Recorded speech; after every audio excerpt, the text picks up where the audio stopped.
welcome, everybody. Thank you for joining tonight. It's me and Jay Sinister. Mo Bay couldn't join tonight. I tried to What get in up? What touch with up? Guru, but he didn't answer his phone. So, I think I Guru's s- in the chat. yeah, he's in the chat. He's definitely in the chat, but he didn't answer the phone. Oh, okay. We Word have a up. special guest tonight. I'll let Jay introduce him. Word up. All right. Before we get into the special guest, like Icon said, thanks everybody for showing up. Appreciate you checking out our live. We got a lot of stuff to talk about. And if you've been checking and paying attention to all my Instagram and some of my YouTube hints, we got something big to talk about towards the end of this live. So it would be to your best interest if you stick around. So check it. Quick shout outs and congratulations. If anyone out there follows Sergeant Jay's RC Adventures on YouTube and Instagram, hey, he's a fellow Air Force vet like myself. He's still currently active duty. And recently he was promoted to E7, which is a master sergeant in the United States Air Force. That is one of the most, if not the most difficult, E6 and E7 ranks to make. And it just doesn't happen for everyone. And I can speak for myself. It took me 3 tries, but I never made it. But my man made it on his second try. He's got 17 years in the Air Force. Congratulations goes out to Sergeant Jay's Adventures. And if you want to check him out on Instagram, check him out at Sergeant Jay's RC Adventures and on YouTube also at Sergeant Jay's RC Adventures. So, Icon, so like you said, we got this special guest sitting in the background, right? Right, we got the special guest in the background, but Right. before we get to that, let me say what's up to everybody in the chat. Hit it. Coach DRC, Jessica, Trail Crawlers, RCK Yep. Studio. Who else we got in there? Guru. We Oh, is have RC Studio in there? yep. Oh, we We got to got change him to Vidavon or Vivid, whatever his name is, with all those parts he's buying. Bitavon Studios. Yeah, we could change him to that.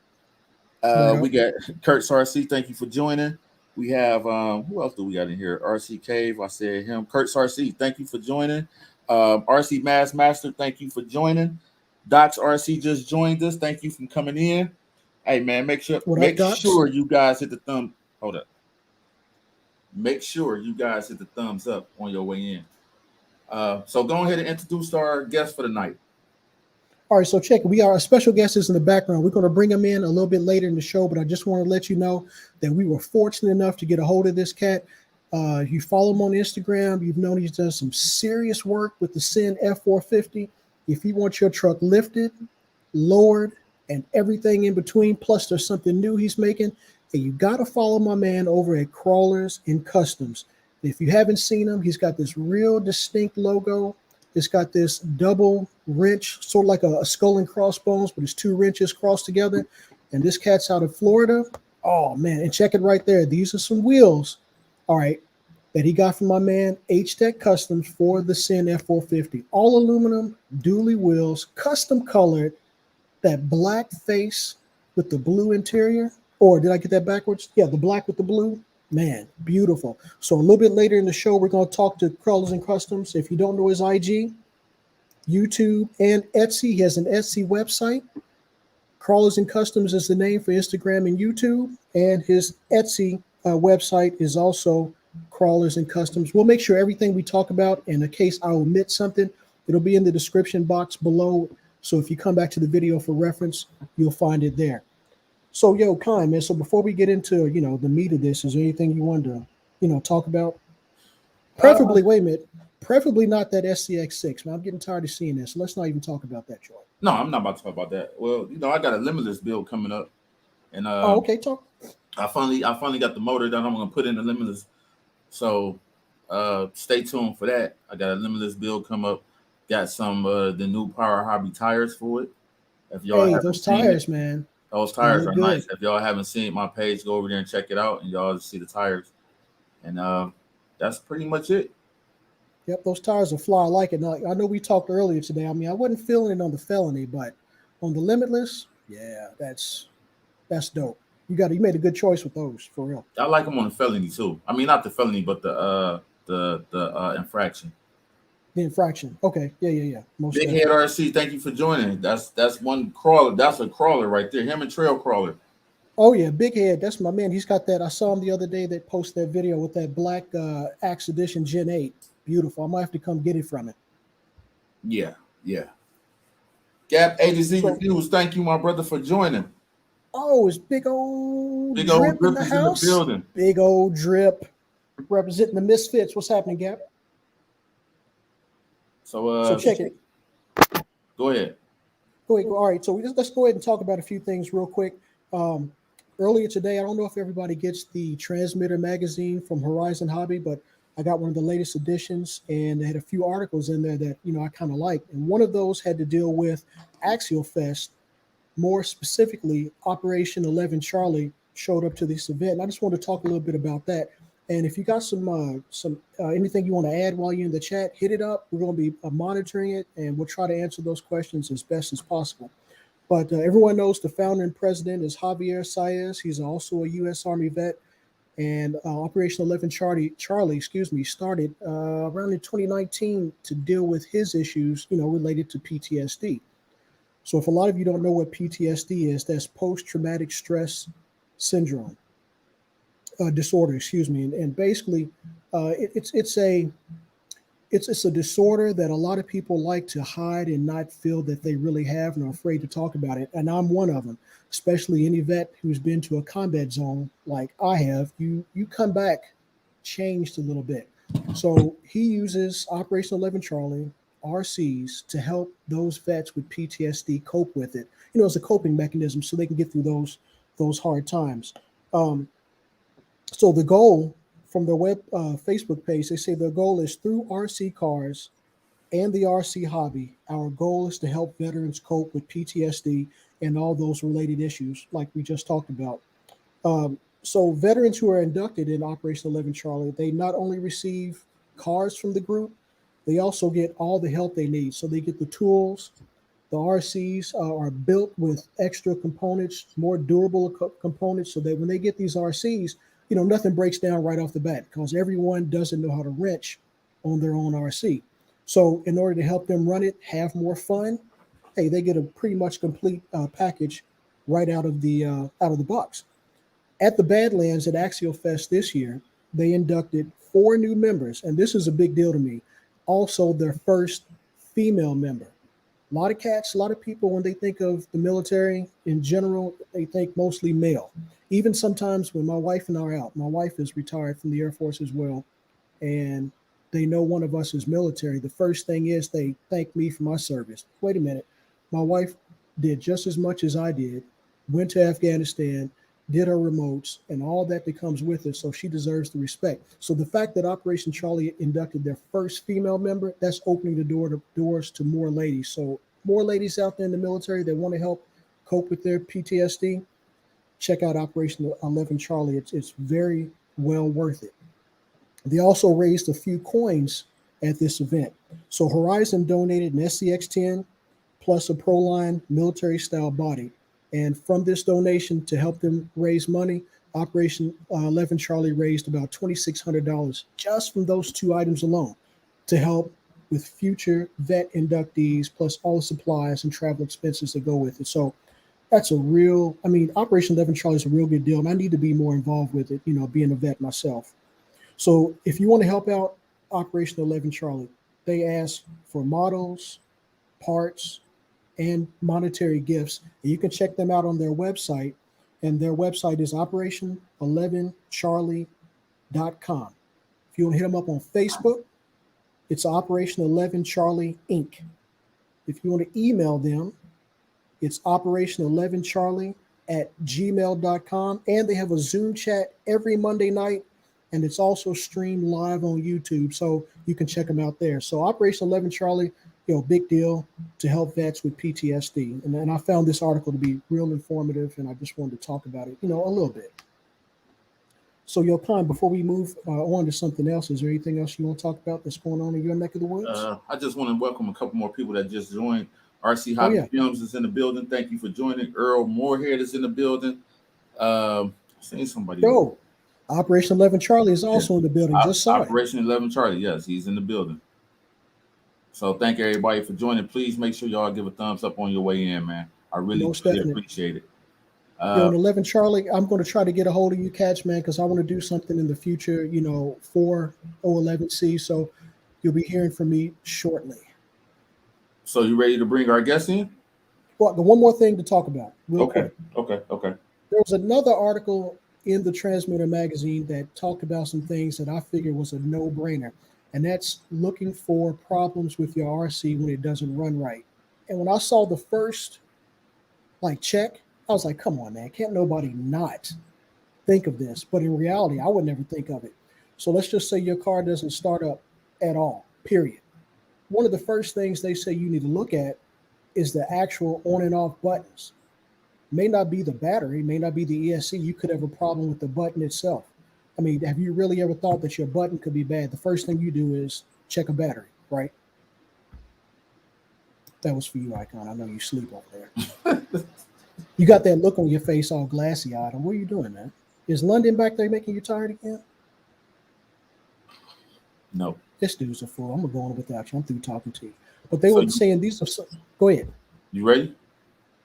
Yeah. I'm going to keep going. I got more. I ain't done. We know you ain't done. Go ahead. Oh, okay. I'm just making sure, bro. Damn. So, yeah, they're saying check your on-off button. All right, that's one of the small things. I would never think to look at the on-off button to make sure it's not malfunctioning, and I guess that could happen. One of the next things you want to check, and these are no-brainers, your ESC and transmitter. Remove the batteries and put them back in to see if that's a problem. Ensure that your transmitter is actually on, and also maybe swap your batteries out and charge them on another charger. And let me add real quick, I recently did that old bring a battery to life trick with your charger, hitting it up with the nickel metal hydride for a few. And I brought batteries back that had like 0 point something for each cell. No problems. I did monitor it, about what I do, about 30 seconds a piece, and it worked, but I didn't think that joint would work. So it does. Some of the other things, like if you have a gas vehicle, like I don't run gas at all. I'm all electric. Check and see if it has gas in it. That's a duh. Like, come on, man. Really? Well, I guess a lot of people don't make sure they got gas. How old is the gas? And then if there's any kinks or clogs in the fuel line. I mean, I'm just amazed that they printed this, but I guess a lot of people miss all that stuff. It trips me out. No, you're over laughing, but it's serious. I mean, how many times? I'm laughing at Earl comment. I'm laughing at Earl comment. What did Earl say? I missed it. Poor guest going to leave. I lost that. I missed that one. Go ahead and finish. All right. So I'm done. So also, when you having problems with your car, you want to check your transmitter. So it may be sending bad signals. You may have to repair repair is in to pair the transmitter and the receiver, pair them back up together. And then there may be some external, and it could possibly be some internal damage with the transmitter where you're going to have to get a new one anyway. And then you could have low batteries. You have a burnt steering servo, got broken linkages you should check. Every connection between your ESC and receiver should be checked. And then one of the other things which I've ran into is poor body fitment. So, if you put your body on and it's not sitting just right, you could be rubbing at the wheel wells, rubbing at the tires. That could cause some problems with the forward and reverse motion of the vehicle. And then your drivetrain and any steering linkages. So like I said, a lot of these in the article were no-brainers, but they printed it because I guess there's a lot of cats out there that, truly don't look at some of the small things when the RC breaks down. Is the special guest a Thundercat? That's what RC Master wants to know, our icons. You got a Thundercat? You got Lionel in the backstage or what? Oh, this cat just walked away and left me by myself. See, that's why you can't. Man, you cannot count on nobody. Good help is hard to find today. That's okay. So let me go ahead and check the chat, see what's going on in there. Oh, Trail Crawlers RC says also make sure you have the right transmitter for that vehicle. That is a huge yes. For anyone that has a bunch of Traxxas vehicles and you use the stock transmitter, you probably got 4 or 5 different transmitters. You may have brought the wrong one out to the field with you. That's going to happen a lot. That's a real good point. I don't know, Earl. He probably went to get himself a drink, knowing him. Ain't no telling. You behind, man. I'm just reading them as I see them. Oh, you back. So you ready? Whenever you're ready. Everybody getting impatient. Might as well go ahead and introduce them. Might as well. Bring them in. Go ahead and introduce. Hey, hold on. Let me try something. What's wrong? Off a little bit. Now talk. I'm talking. Yeah, your words off. Is it? I don't Yep. know what happened. I could refresh, but they'll probably kick me out if I do it. All right, so tell everybody who the special guest is. So today's special guest, as we talked about before in the beginning, is my man Crawlers and Customs. If you've seen any of his builds with the Sin F450s, you've seen all the lift kits he's done. You've seen the lowering kits he's done with the cantilever servo setup. And he's also working on a new project with this rear bed for the Sin F450. Beautiful. So without any further ado and any more talking, icons, bring our special guest. Crawlers and Customs, Mr. James Bailey. What's happening, my friend? What's going on, gentlemen? Same old, same old. Thanks for being on the show. Like I said before, oh, you're welcome. We tried to get you on before, but we had some things going on where we couldn't make it happen, but right. Glad to have you here. Glad to be here. Let's start off. Tell us a little bit about yourself, how you got in the hobby, and what you got on the bench. Well, I'm not a young man, so I've been doing this for a little while, right? And right. Back when I was probably 10, 11, 12 years old, I was racing pan cars with my buddies in parking lots. We had NiCad packs and brushed motors and foam tires. And, we thought that was high tech back then, RC10s and RC12s. Right. That's what we were running. And actually, my parents had a carpet track about that same time, too. So we had an indoor carpet track that we ran. And nice. About that same time, when you're like 11, 12, 13, you start to discover the opposite sex, right? And I stopped RC for a long time after that. I got a little distracted. And then, fast forward probably 10, 20 years, I got back into model aircraft, right? So once the lithium polymer batteries started to happen, everything got better, right? The performance got better, the run times got better. So it drew me back into the hobby, and I started flying probably about 8 or 10 years ago. And our airfield is adjacent to a crawler course, and I didn't know that, right? So one day I walk across and I see a whole bunch of pickup trucks and people hanging out in the woods, and I walk over and I saw these super scale, RC trucks that I didn't know exist. And I saw a TRX4 Bronco, and I was like, man, I gotta have one of those. Yep. So I got a Sunset Bronco probably 4 or 5 years ago, and that that was a slippery slope. Since then, I've pretty much stayed in it, and I like to build things. So I've built like drop trailers and double decker trailers, and I built the 8x8 that's up behind me. That's actually that's the first TRX4 that I got. So that was a 4x4 that I turned into I think it's up there, that I turned into an 8x8. Yeah, I've been trying to get it from you, but you won't come off of it. What's that?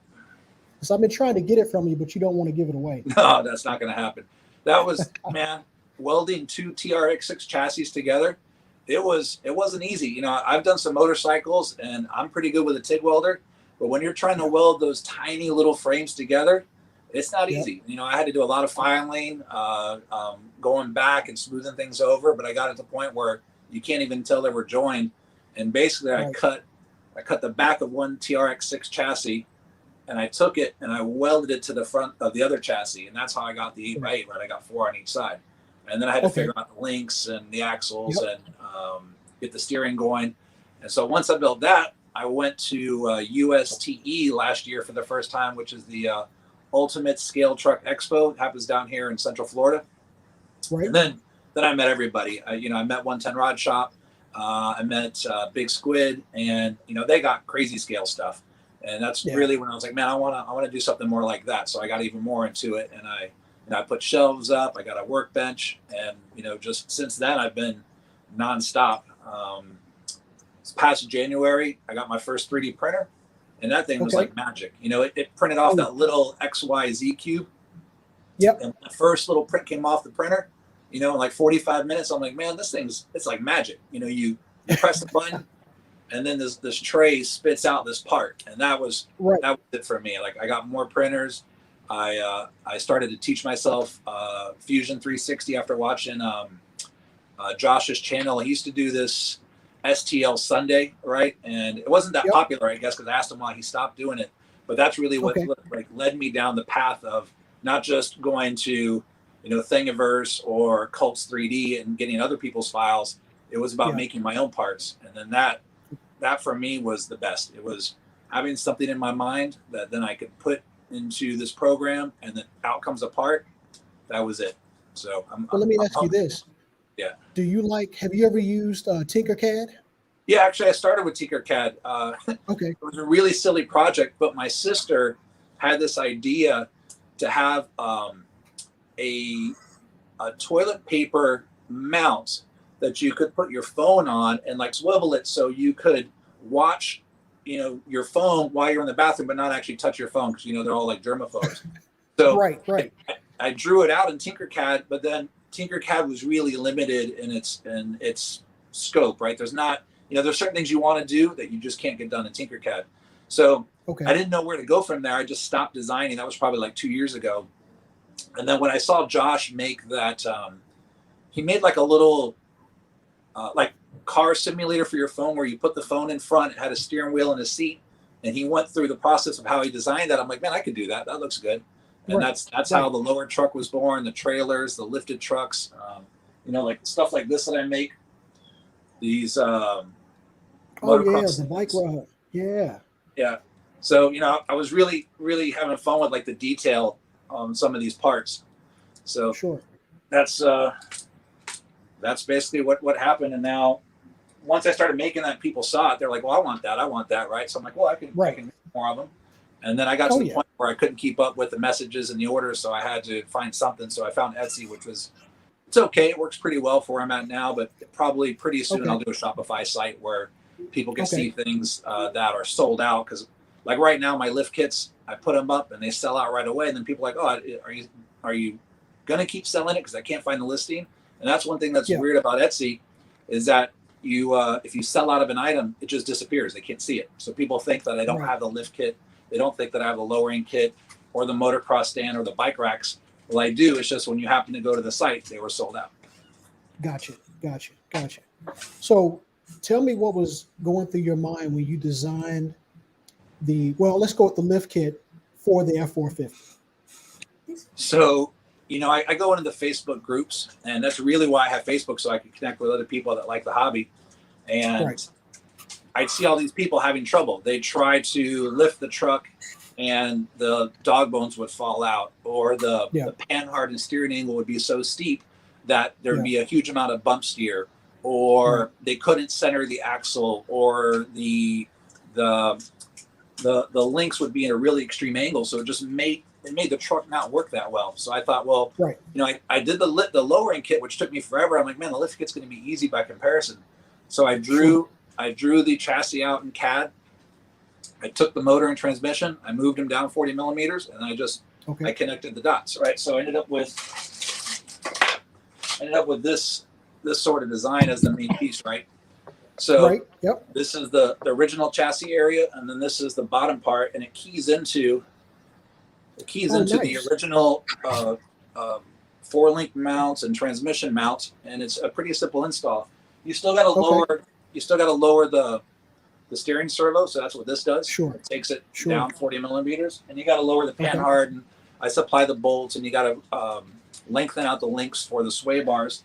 But it's a pretty easy install. Most guys knock it out in under an hour, and then you can run big tires. You got lots of clearance, and you don't have to jack the body up, because I hate body lifts, whether it be on a real truck or on an RC. And so my dogs were running around here.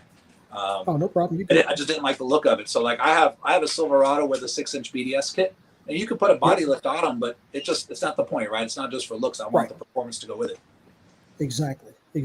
Cool. I do like that kit, but I also know that you've done some serious work with that lowering kit with the cantilever servos. Now that has some crazy geometry in it, man. I don't know how you came up with that. Yeah, that took a long time. There's some of those parts that I did 6-7 different times to either get the look I wanted or to get the performance I wanted. I knew I wanted the truck low, and I've seen videos of the guys that narrow the track with a bunch or camber the wheels out, and I don't really like that look. I like that really flush look. So I wanted to bring the wheels in just enough to get that body to sit with the lip over the edge of the rim. Right. And, I remember when Dustin when he first started posting photos of his lights, he had a photo of the truck or the body sitting on top of the tires, and it looked perfect. And so right away I messaged him like, dude, how did you do that?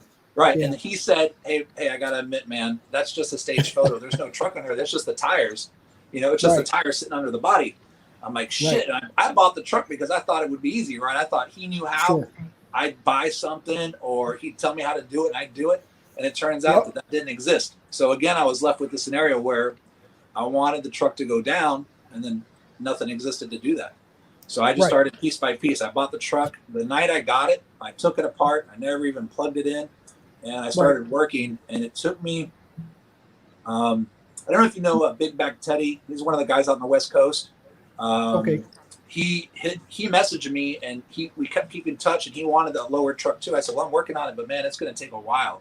And he stuck with me and he was the first guy that got a kit. You know, when I had it for sale, I let him grab all the stuff first before I even put it up for anybody else. And he's sort of been behind me the whole time. He was the reason I got the truck because I was supposed to make him a trailer, which I still hadn't done. but he has got a lower truck now and he's got lifted trucks and some other stuff. And I think I ended up grabbing an Impala because of him as well. But yeah, that's how it started. I wanted the truck lowered. Nobody did anything. And I'm like, well, you know what? I'm just going to do it myself. Right. Would you say out of everything you've done thus far, that was your most difficult? Oh, by far. Or would it be the 8x8? No, the 8x8, although it requires a lot of technique, right? There's, you know, you got to know the link lengths. You got to do your own drive shafts. You got to figure out the steering and you got to do some welding. And you even got to cut axles. By comparison, those are all cake. The lowering kit was way more difficult than I thought it would be. I thought I just moved the tires in front and rear, move the shocks and be done. But basically, you got to start with the 2 frame rails, the transmission, and then build everything out from there. So the lowering kit takes a ton of parts. And even when you know what you're doing, when I do the lowering kit on my own trucks, it's like a solid 4 hours of work. I mean, just straight disassembly. You got to take the wheels off, the shocks off, the bulkheads off, the sway bars. You got to do everything. Yep. So what you got? Go ahead. Yeah. And in the end, I wish it were less expensive and I wish it were easier, but it's just the nature of it, you know, where I tell everybody, if you want it, you better watch those videos. So I did 3 videos where people can tear the truck down, build the sub-assemblies, put the truck back together. And then last video is like cutting the body and some of the servo setup. And that's a lot of work too. It's like we had talked before, it's the editing of these videos so that anyone can understand it. Yeah, definitely. It's a crazy amount of work. So what's new? What you got coming out new? What you working on? You know, what's the secret sauce? So a couple things. I don't know if you can see it in the background. So there's a Cybertruck body on top of a Night Custom Enduro chassis. No way. Yeah, so that body I ordered, I want to say back in March from Hot Wheels, and it was part of a 110 scale, you know, RC car that you could buy.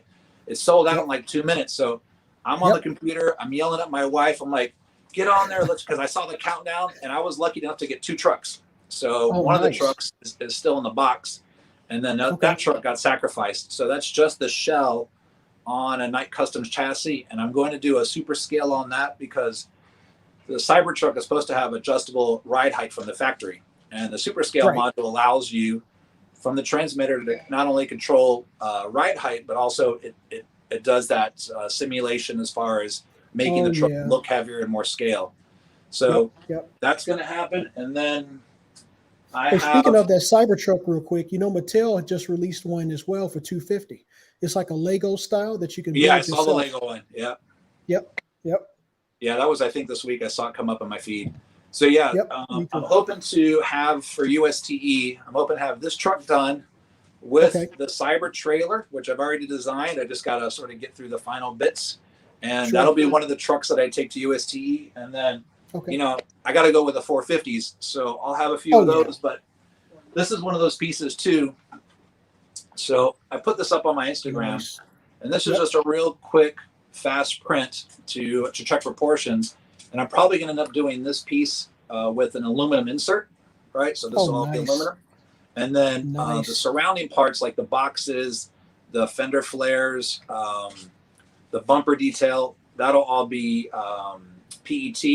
And then you'll be able to sand it so it has a really smooth finish. This was a really quick print just to test proportions, but I got some clear PET and I'm going to do I'm going to do lenses for the inside, if you can see there. Okay. Yep. I'm going to do some lenses for the inside of those pockets and do LED lights. So it should look pretty good when it's done. But that was a real quick project from earlier this week that I'll continue to work on. I'm gonna close the door here on my dog because she's running around crying. So I'm gonna lock her out for a second. Go ahead. No problem. Man, those are some real nice pieces you put up so far. And I know that bed that you just showed us is going to take, we had spoke before, 30 plus hours just to complete. Yeah, for sure. That's the good part about 3D printing is you can kind of make whatever you want. The bad part is that it's additive, so it takes a long time. And I think a lot of people, some people get it, but a lot of times I'll see somebody say, well, why does it cost so much? I got a 3D printer. I can print that myself. I'm like, yeah, but you didn't make the part 9 different times. You didn't design the part and spend hours. Literally, I make my parts not to the millimeter. I make them to the 10th of a millimeter. So my dimensions are, 10.2 millimeters or 2.8 millimeters. And when it comes out, you end up with this product that, once you have the data, you can make it yourself. But I mean, you got to have your printers dialed. That doesn't happen overnight. You got to make it so when you do print a part that the quality is super high. I don't want to sell something to somebody and have it, with a bunch of boogers or have it fall apart. So like this is a really important piece, the lift kit. This is the bracket that holds the steering servo. But this is straight off my printer, right? And you can see that it almost looks like injected molded because I've spent a lot of time making first a design that the printer can print easily, but 2, having the printer set up so they can produce it. And so this is PETG. So it has a little bit of give, right? You could squeeze it, but it's super strong. And this bolts into the chassis, and this is what relocates the steering servo down. And then you can kind of see there's a little hint of something for the future. You see those 2 little holes? Yes, I do. So that is going to key into these brackets, all right? So this is another servo. There's my logo. There's another servo bracket, and this is going to work with the super scale. So it's going to sit on top of the steering servo bracket like that. So now you got the steering servo and cross member down here, and you'll have your suspension servos on either side, and that's what you see on that blue truck behind me. So you future-proofed it. Yeah, I've only got one other kit out there to one of my buddies down here. It's Too Fast Rob. Right, so he likes really scaled builds, and he's sort of been sitting on a hard body, I think Suburban build. And I gave him one of my chassis this week, and he gave me that Enduro. So he's going to start doing a super scale too pretty soon. That's nice. And another thing with the prints, a lot of people don't factor in, especially if you do an overnight print. You wake up in the morning and your extruder and your print head is clogged. Yeah, something bad happened. Wasted all that time. Yep, you have to the Bowden tube has to be clean. You got to replace. So there's a lot that goes into 3D print other than just pressing the button and letting it go. It's just not that simple. Yeah, it's not to the point of like, microwaving a pizza, put it in for 90 seconds, walk away, and it's done. It's still at that area where you need to be somewhat computer savvy. A lot of these come as kits that you need to assemble, and there's really, really fine tuning that you've got to do to get it to where it's consistent. So, when you first start, you're going to have failures. That's just part of the learning curve. But once you see the magic of when it comes out right, then you'll just be chasing that the whole time. And the funny thing about 3D printers, they'll run for weeks perfect. And then no problem. And you'll wake up and it'll just be destroyed. It either had a clog or the Bowden tube, moved, or the bed moved, or there was like recently on my Ender, it's real specific on how you load their firmware because it reads it from the SD card. And I kind of forgot that after using it for months. It even cares where the data is on the SD card. And I happened to try to consolidate and delete some old files.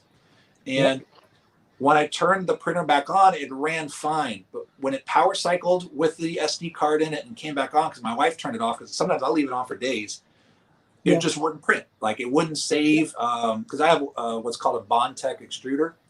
And it needs a higher step count, right? Because there's a gear reduction in it. So you've got to tell the Ender before it starts up, hey, don't step 93 times, step 405 times so you can get the correct amount of filament to come out. And it just wouldn't do it. It wouldn't do it. Man, if I had hair, I would have been pulling it out. Dude, it took me it took me like 5 or 6 hours of like Right. moving the printer, plugging it in, moving the printer, trying to reload it. Finally, I got to the point where like, I'm just going to erase everything on the SD card. I'm going to go back to the factory setting, and I'm going to go back to the factory E-steps conversion. And once I did that, it started to print. But man, it was the whole night where I was just chasing my tail, trying to figure out why this stopped. And once I figured it out, I remember reading it like in a Reddit group or something, like the Ender is really specific on the firmware. So I love the Ender. I think it's great for beginners. You know, if you want to try 3D printing, that's a really inexpensive way for you to get into it. But now I've got a few Prusas stacked up, and I kind of talk about the Ender. It's like a Honda Accord. It's great for what it does, but no one's ever going to get super excited about Honda Accord. The Prusa, that's like a Mercedes. It's got all the bells and whistles, and I have more confidence when I start really, you know, these are pretty big pieces. You know, this is nearly a 200 millimeter piece, but I have a lot of confidence that when I tell the printer to make this part, that it's not going to pull it up or cause a defect on a, so these two parts, the pair, they take 12 hours to print. So I can only get 2 of these off the printer basically in 24 hours. So what I do, I got a real job like everybody else. What I do in the morning when I wake up is I take these off the printer, and then I start a new print. I go to work, come back from work. About an hour after I come back from work, the printer stops. I take them off and I start the next print. So that way, you know, 80 or 90% of the time, these printers are running, and I can produce because these sell faster than I can make them, which can be pretty frustrating for people that are messaging me that, you know, they keep checking in like, I'm sold out. I'm sold out. You just got to be, you know, you got to be quick. But you know, now that I have the Prusas running, the consistency is really good. I think I only had 1 failure this week. Actually, I'll show it to you. Let me see where it went.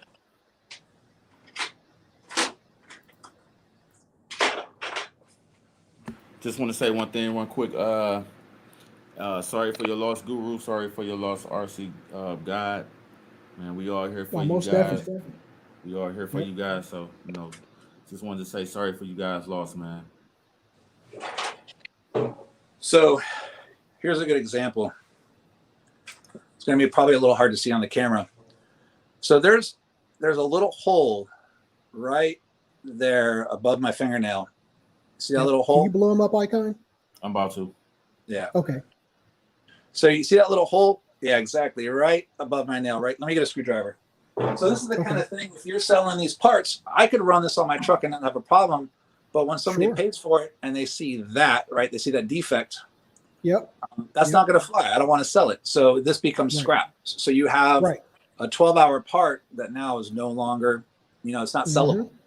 So I can use it for destructive testing. I can give it to my buddies that don't care, but I'm not going to sell this part, right? It's just not going to pass. So what it's got to look like is got to look more like this one, right? So that's there's an even opening there with no holes in it. Right. Yeah. So that's on some of your photos that you've put up, I can tell your layering is I mean, the layers are like perfect. There is no transition layer to layer. It looks the same all the way through. It's consistent. Yeah, that's really important, right? Because you need a lot of the stuff I make isn't just decorative. I'm not making like, you know, propane tanks or gas jugs or whatever. I'm making stuff that's holding your chassis, your transmission, your servo in place. So it's got to be strong, and then it's got to look good. And so that's the other thing. It's like fine tuning to get, you know, to get that kind of finish on your part. Like you said, it looks injection molded. Yeah. And it's really durable. You know, it'll put up with heat. It'll put up with abuse. You were talking about earlier before we were on air that, you know, excuse me, I was taking my truck and throwing it in the mud, but part of that's just to make sure that, you know, it's not going to disappoint somebody if I have an unexpected, you know, part failure. So I tend to really overbuild stuff. So there is no question that if something breaks, it's not going to be my parts. It's going to be the axle on the truck or a ball link and or a shock absorber, but it's not going to be the plates that, you know, I designed to lift the truck. Let something else break. That's good. That's quality first, because it's your name that's on that piece. You don't want your name to be tarnished. Yeah, exactly. So I'd rather, like right now, I'm sold out of lift kits. I could sell that kit, right? I could put it in a bag and someone would buy it, and they may or may not be okay with it. But I'd rather just not have it for sale and wait till the next. Like I pulled these off earlier. Actually, this is the print that came off from today, and this is ready to go. So I'll bag it. I'll put all the hardware with it. I use these little cellophane wrappers, so it has all the nuts and bolts in it that you need. It has the pan-hard mount. It's got some of my logos. It's got the standoffs for the sway bars, and so that with all those other parts allows you to bolt it up to your truck and lift it up pretty easily. Good deal. Good deal. That's awesome. That is awesome. So before we, because we're getting close, we're trying to keep this at 1 hour because people's attention spans aren't that good anymore. Yeah. Since you've been in the hobby, in the game of RC, between when you started and now, where do you see this hobby going in the future? Man, it's been crazy lately. I was talking about that with one of my buddies. I don't remember it being so hot where, I guess because of global scarcity, things sell out as quick as they hit the shelves. If you're trying to get a Holmes Hobby motor or an ESC or Voodoo tires or spec RC wheels, you got to be quick. I mean, like somebody messaged me because that 6x6 I have up there, it's got 6 Voodoo tires and the wheels from H-Tech. Those are Voodoo tires too, and they look badass, right? They look cool. I like the style. I like the style a lot. Problem is you can't buy these tires. You can look on that website, on Ox6's website, every day, and they won't be there. And then this week, I saw way after the fact that the tires went up for sale. They sold out in 2 hours, and now it's not going to be until 2022 till the next time you see those tires come in. That's crazy. That is crazy. Yeah, so demand is hot. I think the technology is getting better. I think that the trucks are more reliable. I got my first Arma Outcast 6S, and that thing is bombed. Nice. Yeah, so I've been impressed. I mean, I got boats and planes that you can't see. Maybe you can kind of see the tail end of one of the planes. But it is more reliable. There's more power. There's more speed than there ever been before. So I think it's drawing like people like me who kind of, weren't. If I had to go back to NiCad packs and those short run times on low power, I probably wouldn't be in it. But now, you guys got cars that go over 100 miles an hour. We had the box, we had an event about 2 or 3 weeks ago at the motocross track, and we had a big air competition. And one of the guys down here, he goes by South Florida Savage Bashers. He sent his Arma like 110 feet and did a backflip at the same time and drove away. See? And the other thing, too, about the game now, with flying and stuff, with the safe technologies and things of that nature, it allows anybody to get into it and get a taste without worrying about crashing right off the bat. My first plane coming back in was that little Cub Sport S. I think it was $130. I took it out to local park. I put it in safe mode where it kind of limits the bank angle. I started doing figure eights. I started doing loops. I took the safe off. I started doing rolls. I was flying inverted, and then I was like, man, I gotta get some more planes. So my wife isn't pleased, but just beyond the door is our guest bathroom. And in that guest bathroom is the guest shower. The only problem is that guest shower has about 10 airplanes in it. It's got EDFs, and it has foamies, and it's got some extreme flight planes in there. She didn't know this for the longest time until she opened the curtain because, we don't use a guest shower. And, that's messed up. She opened the curtain. I heard her go, what the F? And I said, don't go in there. So the hobby is really come full circle. I think it's the equipment's super reliable. It's pretty easy to use. I kind of just wish that lipos were a little bit safer. I mean, I keep seeing horror stories of people burning down their shed or their car. I even put up a video of a guy locally that had a pack in his Emax Go, and man, it's violent. There's so much energy in these little things that when they reach that thermal runaway, you better be ready with something because it's going to burn whatever's around now. Definitely. I've had 2 packs go, but luckily in both situations, I was flying a racing quad and I hit the ground and it was so damaged that when I went over to it, it started to thermal runaway, so I could rip it off the quad, and I just left it in the parking lot to burn out. And I had another one in a foamy airplane that I was able to pull the plug and throw it out into the front yard too. But that's after. I mean, I've probably got 3,000 or 4,000 flights and who knows how many times driving the car. So it's going to happen. You just got to, you got to use lipo bags. I mean, I have a couple of ammo cans. So I do the lipo bag with a couple batteries in it, and then I put the lipo bag inside an ammo can, and I latch the ammo can down. Nice. That's my strategy. Big Hair would like to know what's the best filament for bumpers. That's a good question. So you definitely do not want to use PLA. No. PLA is great for decorative stuff because it's easy to print. It's not that sticky. Problem is it's super brittle. It's like a cracker, right? You know, saltine. You just barely touch it, it'll split. Especially if it's not a structural shape, which a lot of decorative items aren't. So a bumper, it's got to be PETG, and you've got to use a lot of fill, and you got to use sort of sound design. Let me show you what I mean. So this part, if I were to just leave this 90-degree with a hard edge on the inside edge, it would, all the force would be on the inner point. But if you look real close, there's a little chamfer in there, right? You see that little rounded edge? Yep. So that rounded edge helps to transfer the force. And then on the other side where I could have the space, I ran this gusset, right? So that helps to strengthen this side. And since there's a plate that goes across here, when you put it in the truck, you end up having something that's squared up really nice where you have the support on one side and you have this gentle chamfer on both inside edges. And even here on this side, you can kind of see how there, it's not a square corner. I kind of rounded it off. So if you're going to make something in PETG, first, make sure the design is good, and then consider where the loads are. You know, a bumper is kind of the worst case scenario. I think I got a bumper in here somewhere. Let's see. So this is actually the bumper off the Night Runner, right? So a bumper is the worst case scenario because you've got the place where it mounts to the chassis, right? These two pins. Yep. Then you have all the load happening at this one point where this pin meets the bumper. And if you push here, you have all this leverage, right? Leverage coming down and focusing on this inside corner. And so when you build, I wouldn't actually do it. Now, this is an injected molded part. You can tell because it has these little holes.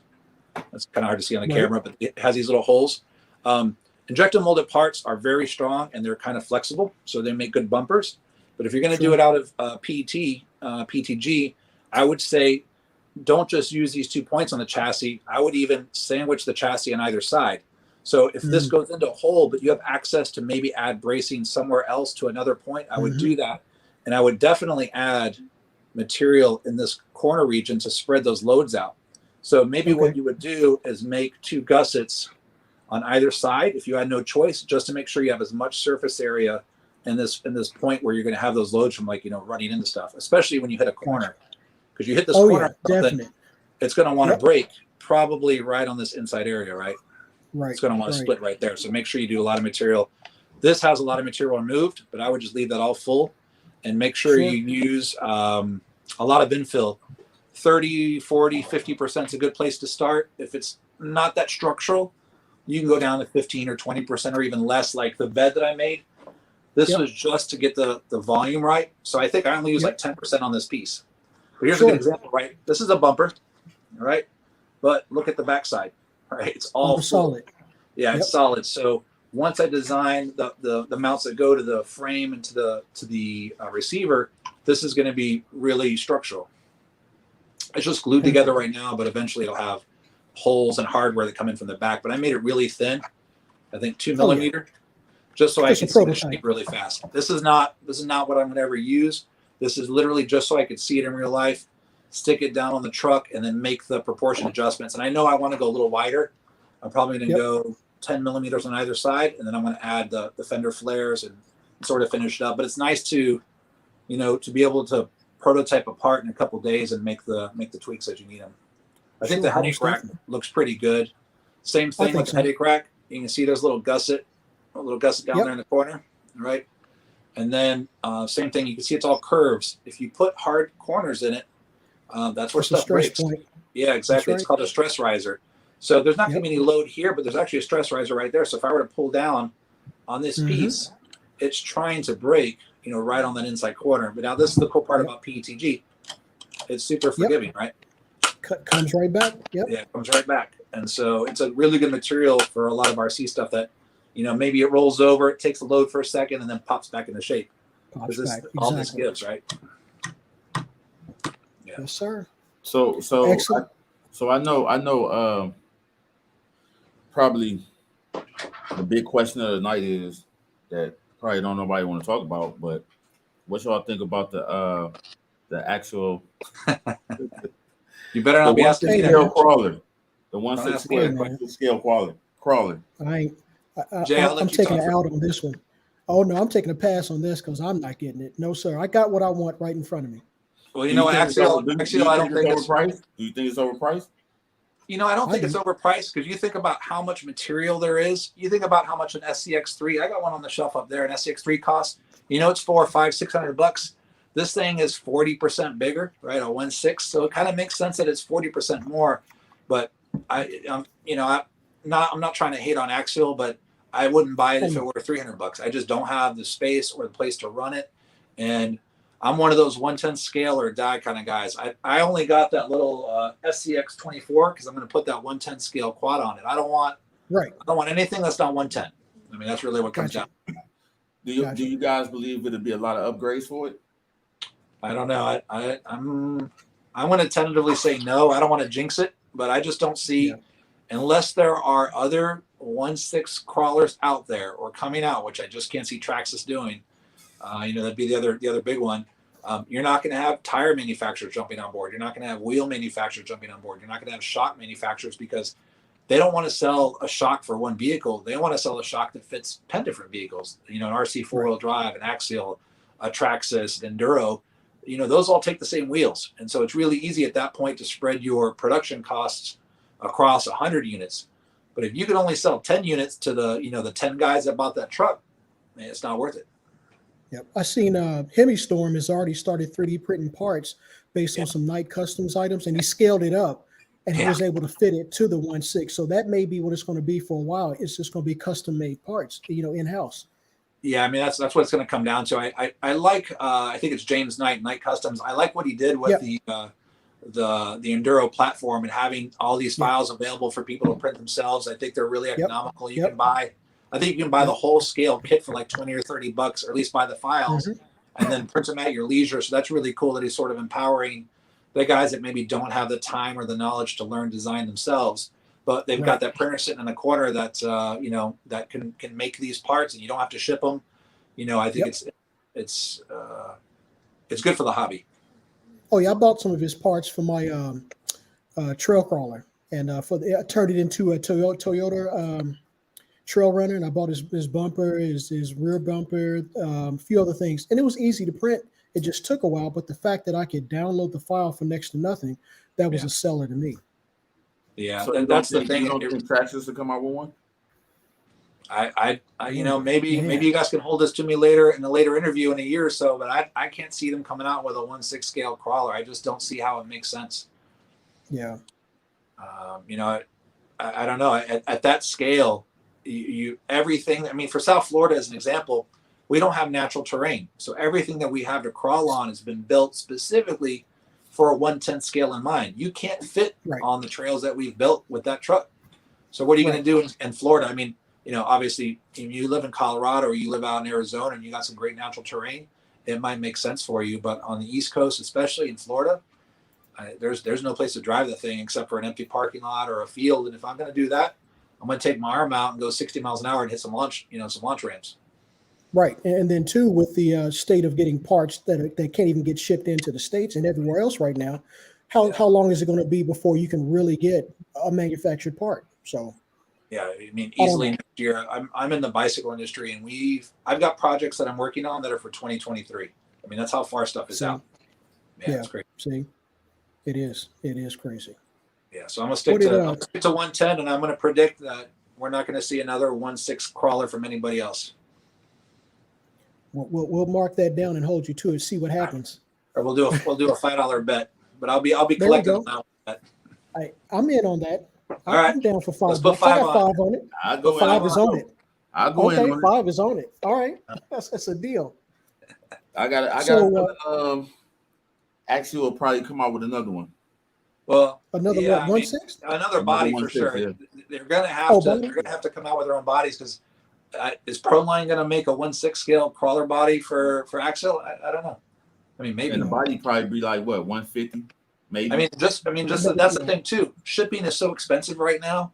You're talking 20 grand or more, often more for a 40-foot container. If you put big boxes in that, that box You can costs only- a lot to ship. So you think about versus how a bunch of big a 110. Lexan body is and how much it costs to ship. You could be spending, $50 just to get that from A Main to your house, much less from Asia to A Main. So, Exactly. yeah, I don't see So it. someone's going to pay the cost. Like, it's going to get put off on the consumer some way, Oh, somehow. it's going to come So, down. It's got to come down. Yeah. If you got 100 boxes in a container, it costs you 20 grand to move that container. Every one of those boxes is $200 to move. So somebody's got to pay for that. That's right. That is right. I see a 1/6 scale honcho body.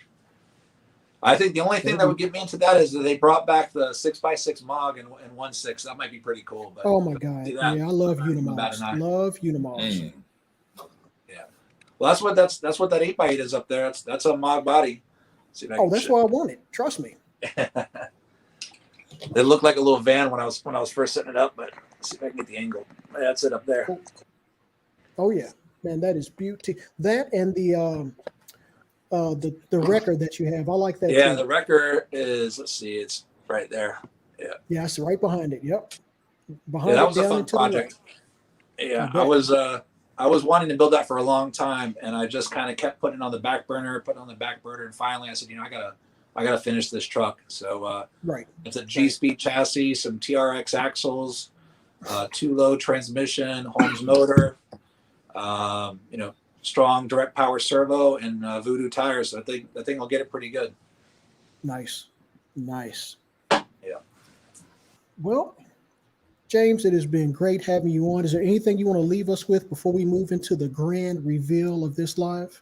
Well, I did have something in my back pocket. So I started my Instagram account back in March, and I'm about to 9,000 followers.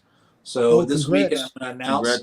Congratulations. Thanks. So this weekend I'm going to announce a like, follow, and tag 3 friends contest, and I'm going to be giving away either a lift kit or lowering kit, so whoever wins can decide. Plus the bike racks that I do and the motorcycle stand. So it'll be the 2-bike Sherpa rack, the 2-bike 1-up rack, the motocross.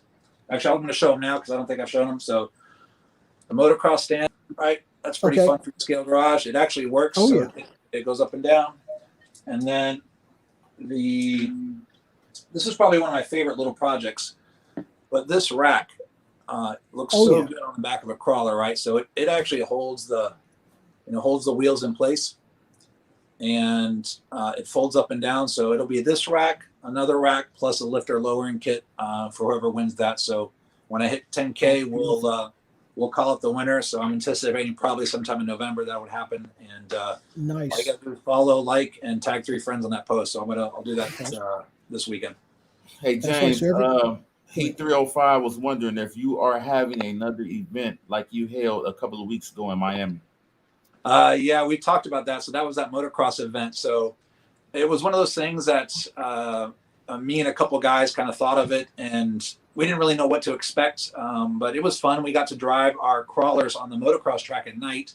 We had a sled pull event, and we had a big air contest, and everybody seemed to enjoy that. So maybe in November, December. Basically what we do is we rent out the track after 4 p.m. All the motocross guys leave, and we're there for the afternoon. So it's a pretty interesting opportunity to drive your basher on motocross jumps. So I actually took my Silverado and I went up and down faces of a couple of jumps so they'd be nice and smooth, not rutted up from the dirt bikes. But yeah, to answer your question, probably. I think there's a good chance of that happening again. Awesome. So everyone, make sure you follow James on Instagram and YouTube, especially for that upcoming milestone, so you can get in on the giveaway. He's got great products, great guy. I mean, do not follow him because you're doing yourself a disservice for real. Thanks. I try to keep the content as engaging as as possible. I don't always have great photos and videos, but I'm gonna when I can, I'll try and make sure that every post makes sense and that the photos look good and the videos look good. Most definitely. They do. I like them all, no doubt. Yeah, man. Thanks. You're welcome. Icons, you got anything? Because I'm gonna step away and get set up. Yeah, I need everybody in the chat to hit that thumbs up. I only got 11 I'm gonna set up. So I'm waiting for the rest of them. We had 30-some people in here, and I only got 11 thumbs up.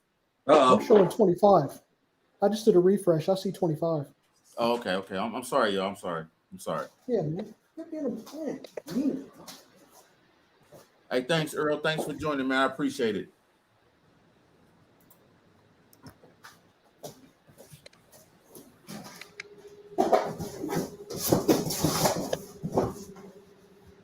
There he goes. You got any special builds coming up?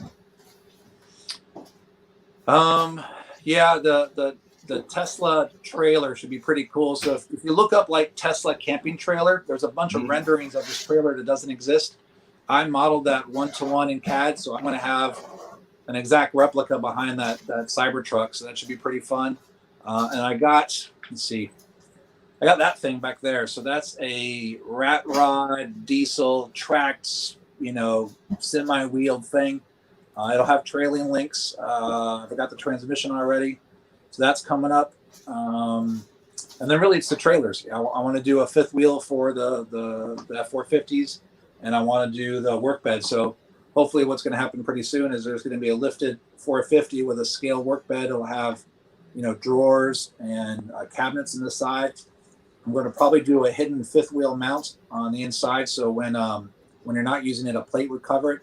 But you pop the plate off, and you'd have the ball link for the fifth wheel. So triple axle, triple trailer, pretty over the top. I want to drive it around and people just go, holy shit, I can't believe he made that. That's kind of the idea. Okay. RCK Studio says, "What's your YouTube?" So thanks for asking. My YouTube is my IG and Etsy handle. It's Crawlers and Customs. So right now, most of the videos tend to be really instructional in nature, but I'm going to get a little bit more into like how I built the 8x8, and I'll try to do a better job of documenting my builds. But I tend to get into this zone where I don't take photos and I don't take video, and I just come out and have a finished truck. I think the 6x6 is a good example. People are asking me about how I made the boom, and I basically took a photo of the real truck and I put it into CAD and I literally traced it. And then once I had the two-dimensional shape, I pulled that into 3D. I made it so it was structural, and I had it fit a G-Speed chassis. So that's what that is. So I think that's the only G-Speed chassis with a tow boom on it. It's supposed to be a competition-style carbon fiber, crawler chassis, but now it's a tow truck. Okay. So yeah, my handle up there, Crawlers and Customs, that's how you can find the YouTube. And I think the cool thing is once you hit 10,000 on Instagram, I'll be able to put my video links in there.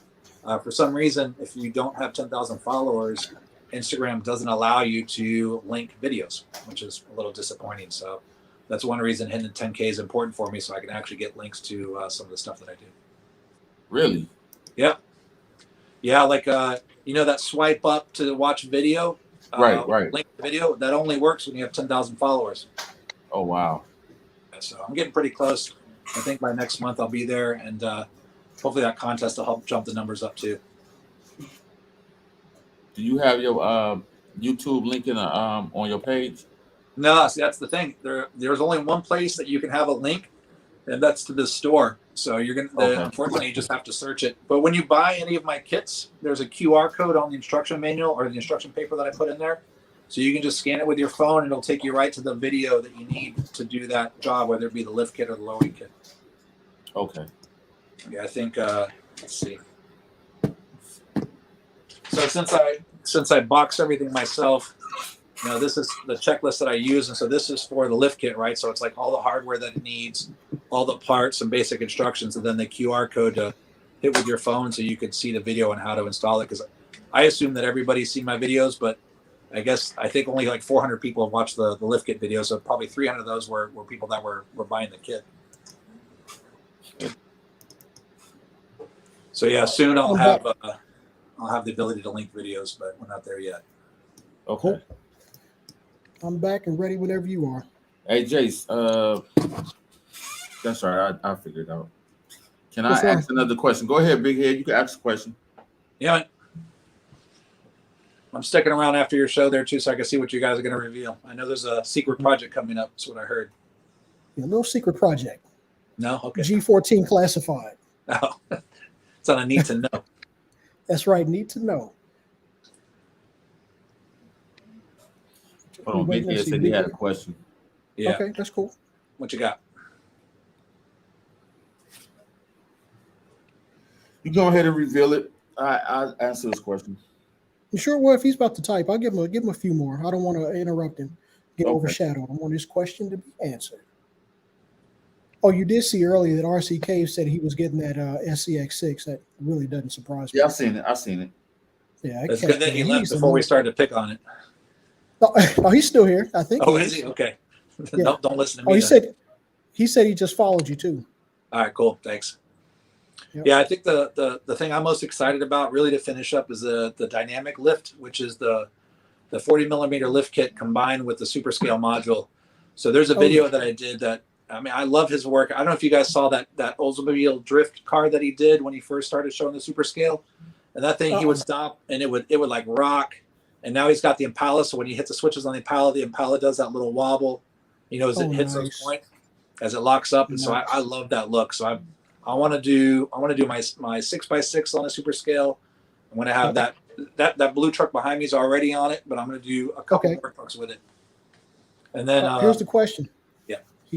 He said, Big Ed said, what's the best brand name of consumer grade filament? That's a loaded question, but I have had really good luck with Overture. I buy it directly from their website rather than through Amazon. Their shipping is free. It's fast.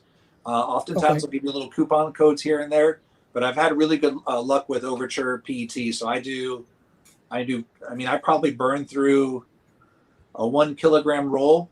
I go through 1 or 2 of those a week. I mean, my printers today for this interview is the only time that my 3 printers have been off in weeks. They are running all the time in this room. Nice. So Overture. Yeah, I wanted to keep the noise level down, but Overture is really good. It's got good aesthetics. It's got a semi-gloss sort of finish to it, so it looks injected molded. And then I like its strength. I've had a couple of small parts break here and there, and I redesigned those. But in recent time, I don't have anything that breaks, and I'm pretty hard on the stuff. That's nice. I've seen Overture on Amazon. Yeah, but I wasn't that's really where sure I first got it. But I've been a little anti-Amazon lately. So I search for them on their own website, and I buy directly from them because I know at the end of the day, I'd rather have Overture make the extra money at the same price than let Amazon take some of the cut and Overture get less. So you could pay $22 a roll. Send it to me. Okay. Yeah, you can pay $22 a roll either on Amazon or Overture, but if you buy from Overture, they keep more of the money. And so I'd rather support the company directly. Gotcha. And if everybody looking for links and all that to Carlson Customs website, Instagram, YouTube, we're going to make sure that after the video is posted within the next day, that'll be in the description box so you can come back and refer to it so you won't miss out on anything. Well, I appreciate it, guys. Oh, no problem. Thanks, any Coach. other questions? Then, Coach. Wait, I was going to say, Coach sub to you. You got 2 subs so far, Coach D, because you're both from Florida, and someone else, RC Cave. So you got 2 more subs. We know for sure. Awesome. And then one other thing, if you're watching this video in the near distant future, if you see it's not on the website, it's because it's sold out. Like I said, my printers never stop running. You just got to catch that restock. And most of the time, I'll restock a few at a time. I don't put 1 up. I may put 5 or 10 up at a time. And then, if you favorite the store or favorite the items as they come up, you can see when those restocks happen. But the question I get probably the most is, when is your stuff going to be back in stock? The best I could say is all the time. Just be ready for it because just be ready. Some of the guys, some guys have been waiting weeks. Some guys have gotten really frustrated. They keep going back and they keep missing it. And I said, that's just kind of the way it is lately. But be patient, and I never stop making the parts. So they're always running, except for right now. Good deal. Right now, everything's up. Right. Understood. Cool. So if you guys want to check him out, I just put his link in the chat. Perfect. So make sure you guys subscribe to his channel. Check him out. Thanks. You're welcome. Not a problem. All right, Conj, you ready to do it? Yeah, sure. Go ahead. All right, it's grand reveal time. So check this. If everyone's been watching me on Instagram, I've been, I'm a clue and hint freak, man. I drop some stupid clues. They probably take that can't nobody guess. That's the whole point of the game. I don't want to make it too easy now. But give them a try. Like, you ain't even give them a try. I do give them a try. You get 1 try and that's it. But that's neither here nor there. So Icons and I, we put our heads together. We figured, the holidays is coming up, or excuse me, the holidays are coming up, Christmas, and to be more specific, we wanted to do something a little different. And the idea that I proposed, I got from a few other gentlemen on YouTube. I can't remember their names and channels, but without any further ado, let me just show you what we're going to be doing. So you see right there, the GSO2F GMade Buffalo. This is going to be the Icons and Sinista Productions holiday Christmas giveaway build. So we are going to build this crawler, and we're going to give it away to one deserving subscriber Crawlers of and both of Customs. our channels. And Crawlers and Customs has it because he's got 9,000 subs. No, I'm just kidding. So what we're going to do is it's going to be a two-parter, and this is going to involve a lot of work. So Icons is going to take care of painting the body. There's going to be a special paint scheme. We're not going to reveal it. He hasn't told me anything about it, so I have no idea. So I'm going to take the body out of the box, and I'm going to ship it off to him. I'm going to build the chassis, put the electronics in, which I've decided to go with a Hobbywing Fusion 1800 kV FOC ESC and motor combo. I'm going to also put in the Radiolink RC6GS V2 plus receiver, and I'm trying to get the full light kit for it so that, and not to mention, everybody's favorite wheel customizer, H-Tech Customs, is also in on this. He's going to provide us with a set of wheels to put on this kit. So you're going to get a free GMade Buffalo light kit, all electronics installed, wheels and tires similar to that. I can't reveal the exact style wheel, but they're coming, and we're going to give that way to one person. Now, this is some of the rules, and we're going to post these in future videos. Oh, that's bolts. First and foremost, you have to be subscribed to my channel, Icons RC channel, and also H-Tech Customs YouTube channel, since he's providing the wheels. Number one, we're each going to do sets of videos during the build process. So when Icon starts doing his painting and hydro dipping, he's going to do videos. I'm going to do videos as I build. When I do the axles, when I do this, when I do that.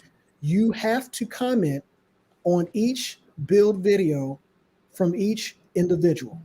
So if you miss one video and you didn't comment on it, you're not going to be eligible to win.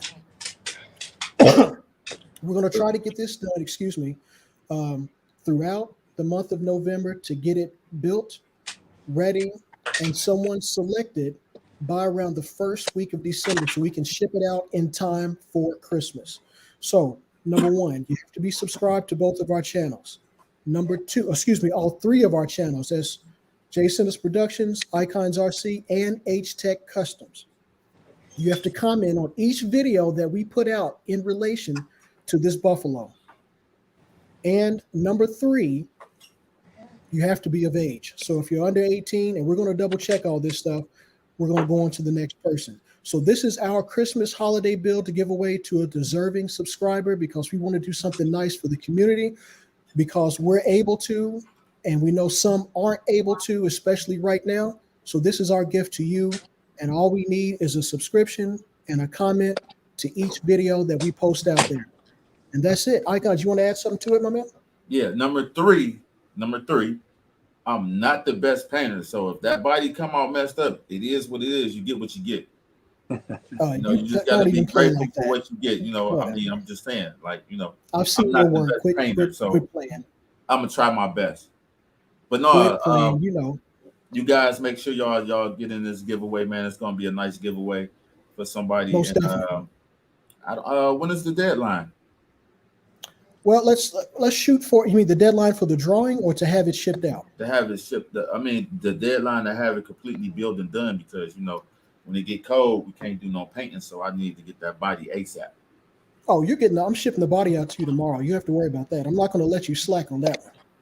Okay. So let's go ahead and say we're going to have this contest finished no later than the 26th of November.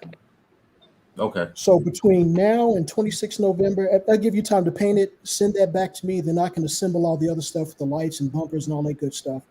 So by the 26th of November, we should be done. So between now and the 26th, you're going to see videos coming out. Within the title, it's going to have something to do with the GMade Buffalo, so comment on that video, and then we'll make a selection. Let's say the 30th of November, we'll make a selection. We'll either do a live or we'll just do a regular video. We'll get in contact with that individual. We will make contact. I'm not going to do it like I do my giveaways where I give you 3 days to contact me. We want to contact you somehow. Make sure you meet all the requirements, that you're subscribed to all 3 channels, that you've commented, all that good stuff. Then we'll get your address. But the last stipulation is this. If you are selected, you must post a video on YouTube and or Instagram stating that you've been selected. And when you receive the box, you must post a video upon shipment showing that you received the Buffalo. And that's all we ask. Everything else, free of charge to you. So, did you tell them about the subscribers? I mean, subscribers they have to have? Do they have to have a certain subscriber amount, or how does it work? We're trying to only give to those who are in the sub 1,000 category. So if you got 1,000 plus, forget about it. We don't want anybody who has a lot of followers, who probably has a lot of vehicles to get in on one. We want someone who doesn't have a lot of followers to get this, because we want someone deserving. So we'll put a stipulation to that. Yep, it's Christmas. If you know someone who doesn't do YouTube or Instagram and you want to nominate them and you're selected as a winner, someone who has 1,000 or more, you're selected and you nominate someone else, we just need to get proof that they are over 18. We still need them to post something on Instagram or YouTube. If you do it for them, that's fine. But again, if you got 1,000 or more, you're not in the running. Only below 1,000 channel subscribers. If you got 999 subscribers, no, not you. The little guys and girls, little guys and ladies is who we want to get this out to, because someone needs to have a really nice Christmas this year, and this is our way of giving back. So there you have it, guys. Yep. That's it. And if go ahead. That's nice of you and H-Tech to step up, and Icons for doing the painting. I kind of wish I was involved somehow, but you guys got to give me maybe for the next one. Definitely. Maybe we can do a Valentine's giveaway for all the lonely crawler dudes, right? hey, if you do a lift kit or something, possibly we might be able to do that. That's a good idea. Because he's making.